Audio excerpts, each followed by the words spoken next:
Olá pessoal, estamos aqui estreando hoje o nosso canal Elvis College. Meu nome é Valtinho Fonseca e segue a vinheta do nosso canal.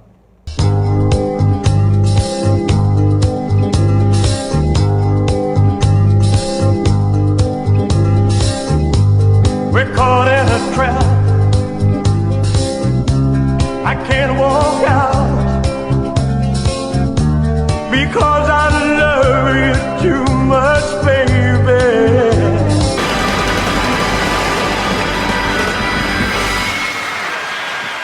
Thank you. Thank you. Thank you very much. Bom, voltamos aqui.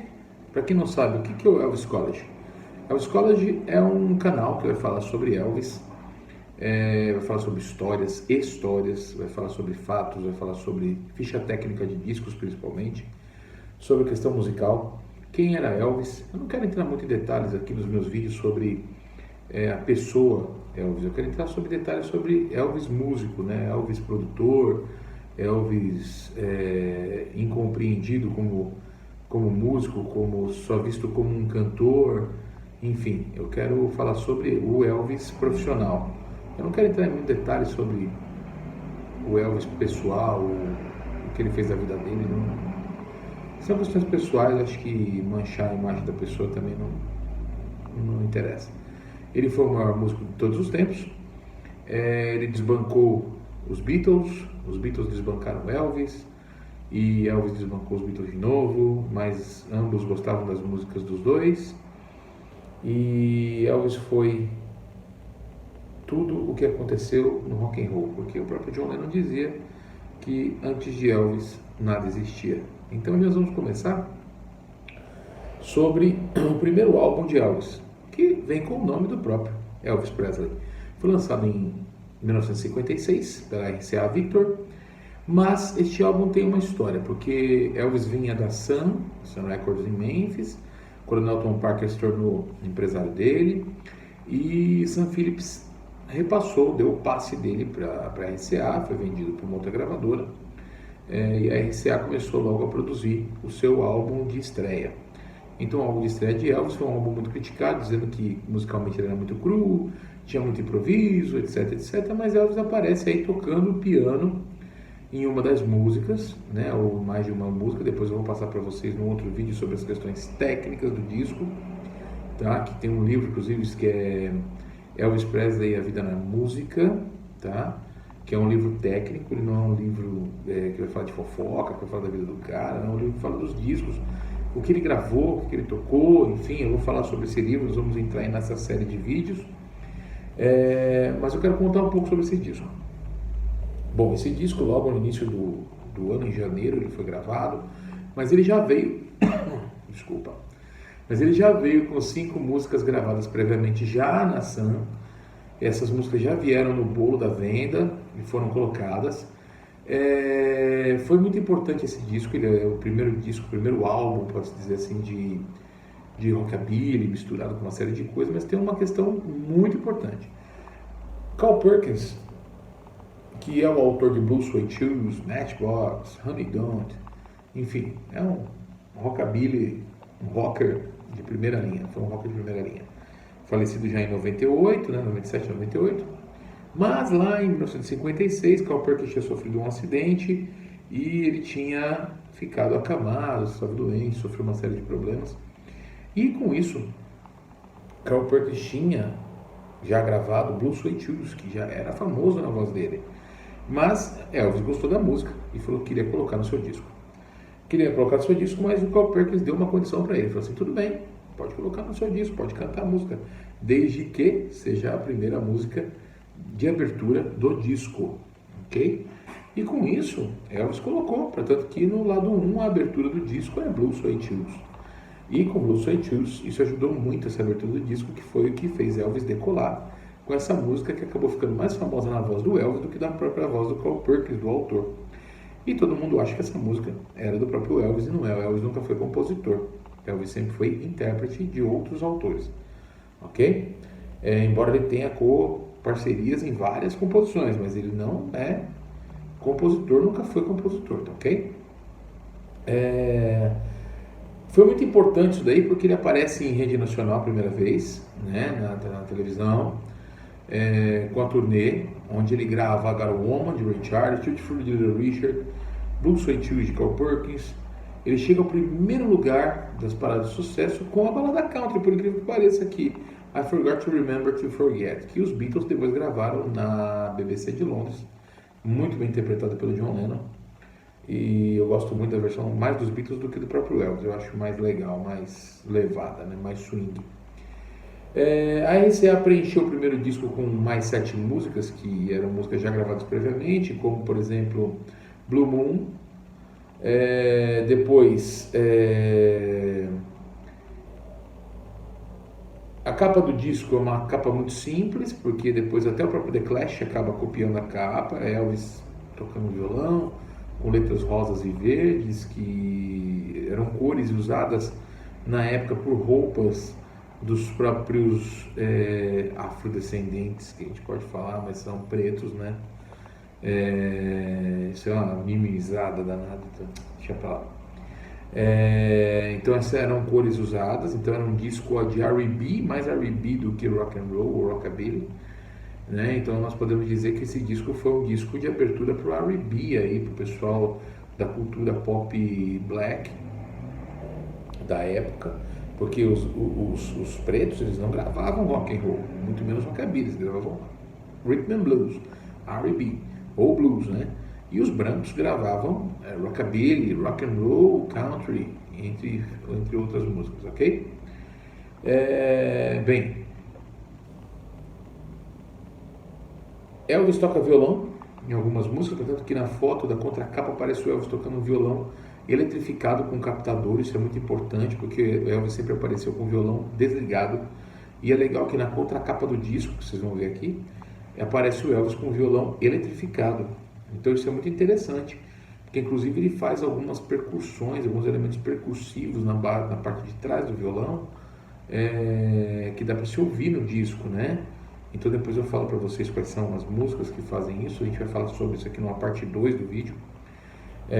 Elvis aparece tocando esse violão eletrificado, que inclusive é uma forma de eletrificar o violão naquela época, que aparece hoje, que é um captador que vai à frente no bocal do violão, né, onde sai a caixa de som, ali fala como músico, né, a caixa de sonoridade do violão, e ali foi colocado um captador, e aquele captador foi ligado possivelmente à mesa ou algum amplificador microfonado, onde aparece o Elvis tocando violão, embora Chet Atkins também tenha tocado violão em 2 sessões, e outro também, que eu vou falar agora, a nossa ficha técnica, né?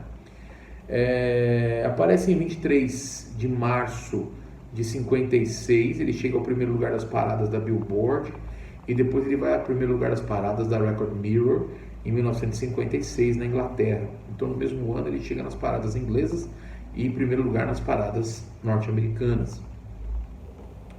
Bom, como sempre, disco 2 lados, 7 músicas de cada lado.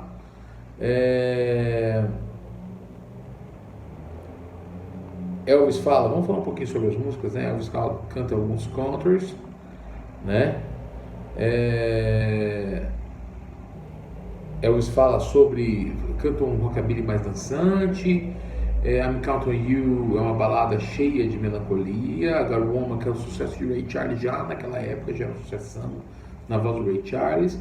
Ficou mais acelerado com um tom de rockabilly, saiu um pouco do R&B.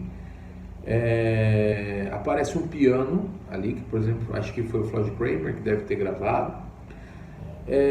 Enfim, Tutti Frutti aparece com uma tonalidade 2 tons abaixo, Elvis cantando no tom em Dó maior, sendo que Little Richard cantava geralmente em Fá maior, né?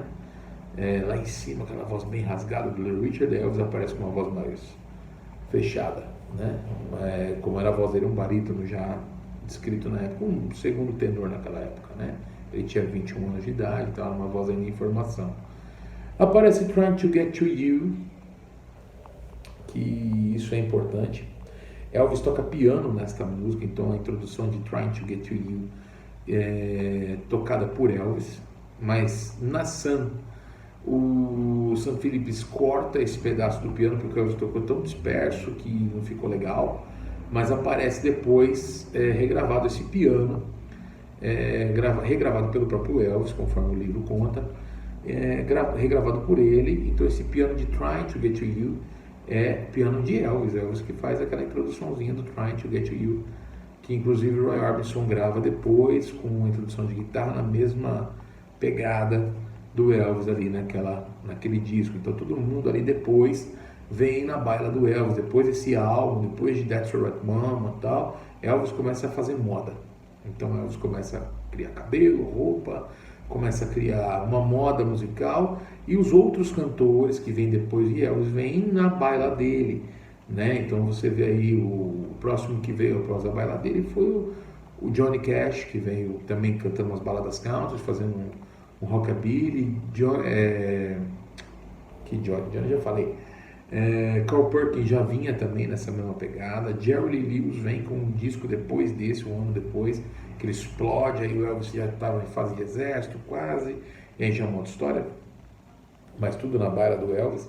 Bem, ele era o carro-chefe, ele era o cara que criou essa situação. Então não podemos dizer que foi outro cara que criou isso, porque a cultura black vinha com uma música bem parecida, porém era um R&B, era uma música mais swingada, por exemplo, um boogie woogie, que era o que o próprio Jerry Lewis fazia e faz até hoje. Mas o Elvis, ele colocou um swing de country, colocou um swing do sistema que ele estava querendo fazer. Ele criou uma coisa que se chama rockabilly, que vem do honky tonk, e criou uma nova modalidade. Ele criou a moda das roupas, criou a moda do dançar, a moda de ficar em pé, a moda de ficar sentado, a moda de falar, a moda de dar trejeitos, até o cabelo que ficou eternizado. Quem é fã curte o cabelo, faz igual, tal, enfim. A brilhantina, aquele negócio das roupas bem colocadas, Elvis criou moda. E por incrível que pareça, Elvis começou com um power trio. Era Elvis no violão, Scotty Moore na guitarra, Bill Black no baixo. Depois DJ Fontana entra para gravar neste álbum, né?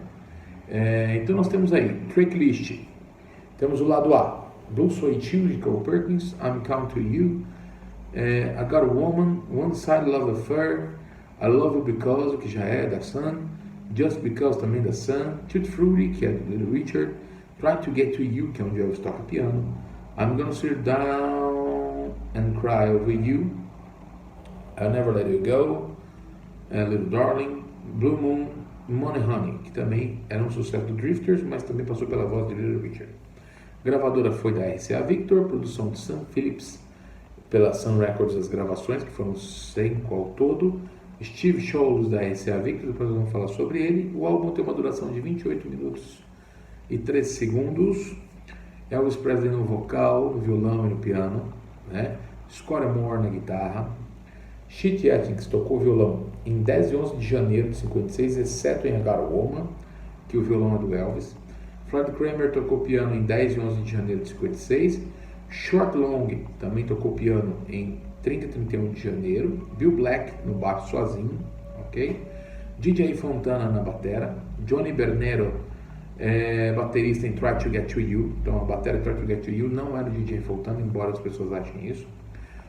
Gordon Stoker, Ben Spear, Brooke Spear, que é um trio, ainda não era o Jordanaires, fizeram os backing vocals, ou os vocais de apoio para o Elvis nesse disco. E o Elvis tocou muito, fez muitos arranjos, fez vários tracks, fez várias questões, e dali saiu o álbum de estreia para o nosso Rei do Rock, ok? Então, pessoal, essa é a história do primeiro álbum. Vou contar algumas coisas mais técnicas no próximo vídeo, falar um pouco mais sobre os músicos que tocaram. Espero que tenham gostado, e até o nosso próximo vídeo, se Deus quiser. Thank you. Thank you very much.